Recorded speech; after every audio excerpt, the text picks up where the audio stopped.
માનવ શરીરથી શું આટલું કામ લઈ શકાય? આવનારી પેઢી કદાચ માની પણ નહીં શકે. પ્રમુખ સાહેબ મહારાજનું વિશ્વ વિક્રમી અને વિશ્વવ્યાપી વિચરણ હતું. તન કુરબાન કર્યું, મન કુરબાન કર્યું, પ્રમુખ સ્વામીએ પરને કાજે સર્વસ્વ મ્યોછાવર્યું. એક પધરામણી એટલે શું?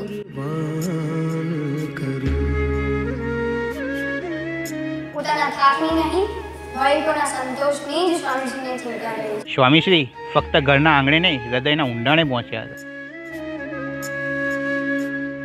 તન કુરબાન કર્યું, મન કુરબાન કર્યું, પ્રમુખ સ્વામીએ પરને કાજે સર્વસ્વ મ્યોછાવર્યું.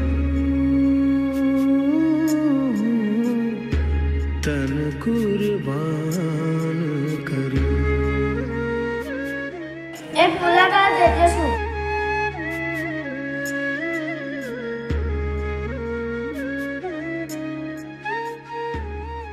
નરી હૂફ નિસ્વાર્થ પ્રેમ. એક મુલાકાત એટલે એક વ્યક્તિની માનસિક સમસ્યાનું સમાધાન, એક પરિવારની કૌટુંબિક પ્રશ્નોનો ઉકેલ, એક સમાજની કટોકટીનો હલ એટલે એક મુલાકાત.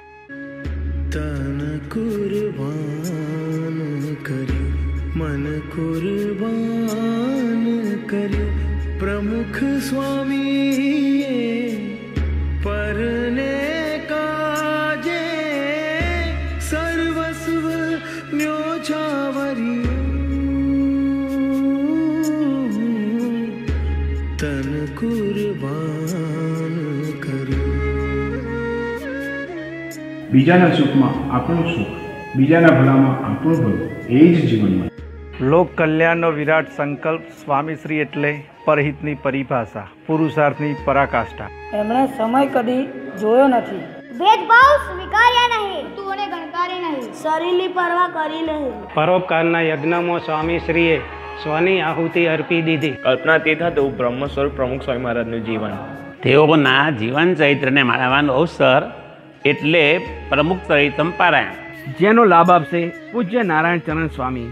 જે રીતે શ્રીજી મહારાજના અંગત સેવક તરીકે મૂળજી બ્રહ્મચારીએ સેવા કરી હતી, એ જ પ્રમાણે 35 વર્ષો સુધી પૂજ્ય નારાયણ ચરણ સ્વામીએ પોતાના દેહને ગણકાર્યા વિના સ્વામીશ્રીની રુચિ અનુસાર સેવા કરીને સ્વામી બાપાના રાજીપો પ્રાપ્ત કર્યો હતો. તેમણે સ્વામી બાપાને ખૂબ નિકટથી નિહાળ્યા હતા અને હૃદયથી માણ્યા હતા.